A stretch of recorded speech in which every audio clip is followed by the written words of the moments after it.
തങ്കച്ചൻ ചേട്ടന്റെ സന്തോഷത്തിന് എന്താ കുഴപ്പം? ആകെ ഉണ്ടായിരുന്ന മോള് പോയ ഒരു വിഷമം ഉണ്ടാവില്ലേ? അവള് പോയത് അവൾക്ക് ഇഷ്ടപ്പെട്ട ഒരാളുടെ കൂടെ ജീവിക്കാനല്ലേ? അത് ഞാൻ പറഞ്ഞുണ്ടാക്കിയ കഥ.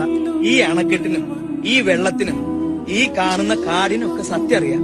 ആരും ഇല്ലാത്തപ്പോ മനസ്സിൽ തോന്നുന്നു മുഴുവൻ ഞാൻ ഇവരോട് പറയാറുണ്ട്. ചിലപ്പോ വന്നിരുന്ന് കരയാറുണ്ട്. ഭ്രാന്തല്ലാട്ടോ, ഫിറ്റായിട്ടും അല്ല. എന്റെ മോളിനി വരില്ല. അവൾ ഈ ലോകത്തേന്ന് പോയടാ. ഗുജറാത്തിന് നഴ്സിംഗ് പഠിക്കാൻ പോയതല്ലേ. ചെന്ന് പെട്ടത് കുഴപ്പം പിടിച്ചൊരു കൂട്ടത്തിനാ. ഒരു ദിവസം അവളെ കാണാനില്ലെന്ന് പറഞ്ഞ് ഒരു ഫോൺ കോൾ.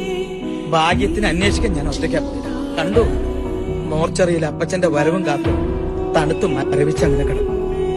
കൊന്നതാ. എന്തിനാ ശോശാമെന്ന് അറിയണേ? പൊന്നുപോലെ കൊണ്ടു നടന്നിരുന്ന മോളെ അവൾക്ക് സഹിക്കാൻ പറ്റും. ഇപ്പൊ ആ സങ്കടം ഈ നെഞ്ചിനകത്ത് മാത്രമേ ഉള്ളൂ.